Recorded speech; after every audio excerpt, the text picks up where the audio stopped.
this is Chazz Corona for hashtag PVT.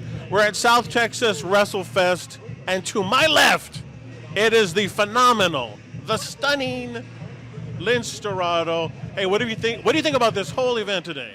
First of all, I think this whole event has been lucha lit because, yeah, of course, I was performing last night.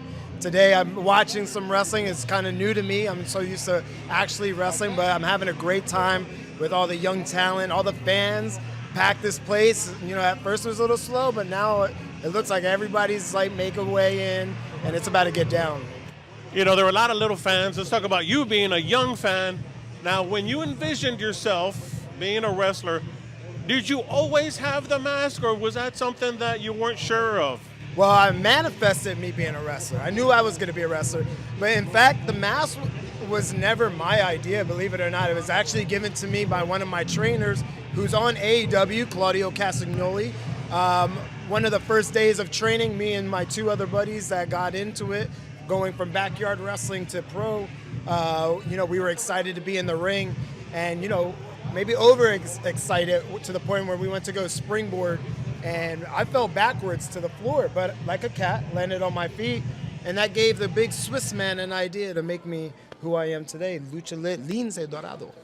So the name, Lince, did he come up with that, or did you guys together come up with the name? Honestly, no. Back in the day, like how it was, like, yeah, a lot of times they would give you a character and like, this is what you're going to do and make it your own kind of thing. And yeah, so it kind of was given to me and kind of ran with it, you know, almost going on 2 decades of professional wrestling, lucha libre, and all the styles.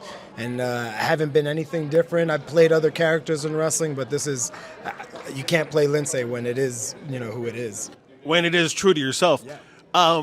Now, when you were in the WWE, you used the name, and then when you left, you got to keep it. Like, how did that? You kind of lucked out. What happened there? Good question. Some people are only one-sided. Some people are just pro wrestlers. I'm a businessman. Yes. So I knew coming into WWE, they were going to go after my name.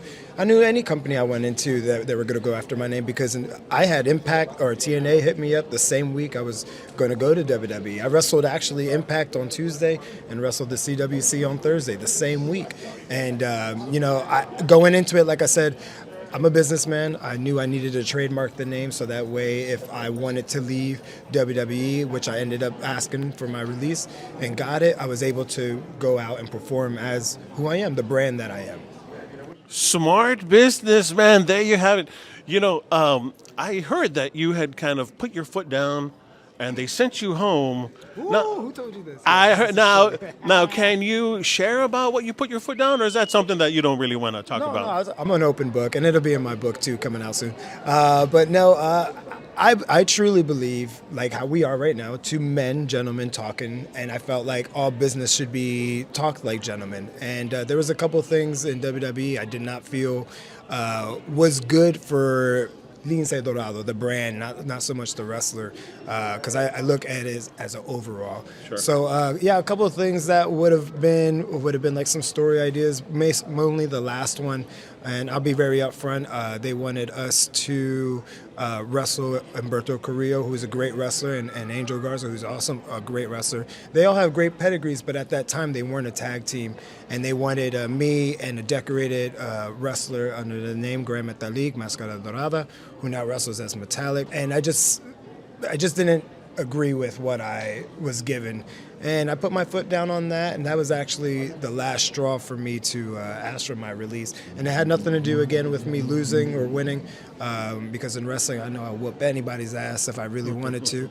But it's more, you know, like I said, it's my equity, and if it's messing with my equity, it's messing with my money, and I ain't having that. You know, my hat's off to you, because it's easy to say, well, stand your ground, but when you're talking about a mega corporation, and to do it, yeah, that takes a lot of cojones. But believe it or not, a guy like Vince McMahon, who I've had plenty of conversations with, I was the mouthpiece whenever we had an issue with my group. And whenever we had an issue, we went straight to management. And we went to Vince. And I would tell him straight up, like how we were talking right here, this is how I would talk to him. I would always apologize at the beginning and say, hey, I apologize if my language is what it is, but this is how I express myself, and I'm not going to change for another grown man just because you're paying me. You can't buy me. Right. Nobody can buy me. You know, I left WWE with a really nice contract, but at the end of the day, those last 2 years, I just didn't see how I could justify that amount of money and my mindset. Peace of mind. Yeah, of course, that's priceless.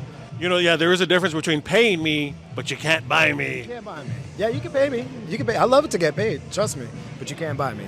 Speaking of mental toughness, you've talked a lot about books like Relentless, The 48 Laws of Power, The Mask of Masculinity. You've talked about, hey, you got to be mental tough to make it in this business or just to make it in life. Mm-hmm. You've mentioned great books that I was just talking about. What is anything from those books that you'd like to share to anybody out there in PVT as far as, hey, you know, keep your mental toughness and stay on the ball? For sure. That first book that last book, Mask of Masculinity, I think a lot of people need to read. I think it's a good insight for not only how men think and act, because us men could be perceived as macho, but like we got some sides to us, and that book really breaks it down. You know, a lot. So that one kind of helped me reveal a lot about myself that maybe I knew but didn't want to say. But after reading it, I was like, you got me. But as far as like the mental toughness stuff, man, that Relentless and 48 Laws of Power really got to me. 48 Laws of Power was introduced to me by Xavier Woods. He introduced that to a lot of the cats backstage, especially when they were kind of in a funk. And it really helped me out understand how to navigate in this world of not only pro wrestling, but life, and within my boundaries of like not giving in. And that's where that, you know, toughness came in. And relentless, just the word relentless is a powerful word, I think is really lacking from a lot of everyday human beings, that I think that if they just remember that they are relentless, it takes a lot to be born and stay alive. And you know, like no matter how many your parents helping you out, like we're survivors, you know. You gotta push every day. You gotta push, and it really, the only person that can push you is yourself. So let's talk about your childhood real quick. Was there a favorite wrestler that you were obsessed with and you almost was a template for you? Man, you know what? I loved just everything about pro wrestling. There was never one person. How I think about it right now is how I thought about it when I was younger. I was so obsessed with it. I'm still obsessed. I just had my 36th birthday last week, and I feel like literally as if I just started when I was 16. I'm totally obsessed about getting in the ring. I'm totally obsessed about learning about wrestling, everybody, about the people of wrestling. My friends, I'm having a conversation with Sabu'l over here that you guys are going to interview, and like I just love everything about the history. So I never was like, wow, I love that one person. I just love the ideas of like the Kanes, the Jerichos, the Undertaker, the Stone Colds, like the Psychosis, the Rays, like those kind of matches, those matches that really drawn me in to, you know, pro wrestling and lucha libre. You know, you've been in a lot of matches, and have you ever been in a match and like your ankle kind of gives out or your knee kind of buckles? What scenario were you in where you're like, okay, man, I got to push through this? Give me an example of a time when you had to kind of, all right, let's finish this match, even though I'm a little compromised. Okay, so that the more famous one for me personally would be that Elimination Chamber in Philadelphia, Pennsylvania, because a lot of people remember me for doing the shooting star press off the chamber, but what a lot of people don't realize, I actually snapped my ankle tendons, all of them, about 5 minutes into the match, where I got pushed from the springboard into the cage, where I was supposed to kind of Spider-Man it, and I thought I was going to do it like a cat. But Big E pushed, or one of the Usos, no, I think it was Big E, yeah, his ass pushed me so hard that I went through the cage and like went backwards, but luckily my feet caught the chains. And when that happened, my leg just went completely straight. And I was like, well, you know what, I already committed to this other idea that I know is going to be like my legacy, so I think I'm just going to have to suck it up and do it. So yeah, I was able to do it with no tendons in my ankle. I was out for about 6 weeks. I actually wrestled 3 of those. I sucked it up. Didn't really tell anybody until the last 3 weeks. And then, you know, just toughed it out. Mental toughness. You were? Out here, man. You were relentless. I was very relentless. I had just finished. I literally went from a bad mental state of my life prior to that, and then had just finished a series of books, Relentless, Winning, all these other ones that really just were like hitting really, really hard. The Warrior's Ethos, another book that people need to read, to the point where like I felt really unstoppable. I felt not untouchable. I felt like I was not taking no for an answer. You know, I was going to do it my way, or, you know, like there's no other option. Let's talk about your future. What is one more thing, 2 more things, or maybe 3 that you want to accomplish? In wrestling, I feel like, honestly, I've accomplished a lot given what I can do and what I've been able to do. My body is also catching up with me, even though I'm 36. Again, starting at a very young age was a blessing, but also not a blessing.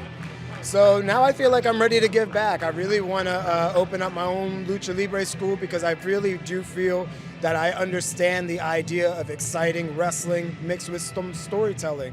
And I think me and Gino kind of proved that yesterday here at WrestleFest. And I also want to write some books. I want to actually give out more knowledge, my experiences, stories that I've heard and experienced from people and legends that maybe these up-and-comers won't be able to hear, One of the books I'm actually writing is a satire to surviving pro wrestler. Like, just because wrestling is a satire, and I feel like, people would like to hear the actual story of pro wrestling. There's actually a great, this kind of falls into it, but kind of does it. There's a great show right now on Netflix. I'm not a sponsor, but it goes with wrestling. I'm obsessed with it. Doesn't matter if it's pro, amateur, Olympic, I'm obsessed with it. But there's a Sanctuary. It's about sumo wrestling, but it really pertains a lot to the hustle of what we have to do here. So I encourage anybody who's interested in like what's it like, check that out. And I don't know, maybe I'll do some sumo matches. LINCE Dorado, we want to thank you for hanging out here with PVT, coming down to South Texas WrestleFest, and let's give a big salute to everybody out there in PVT. Baby, thank you. Stay Lucha Lit. It's Lucha Lit, LINCE Dorado, and you're watching #PVT. Stay Lucha Lit, my friend.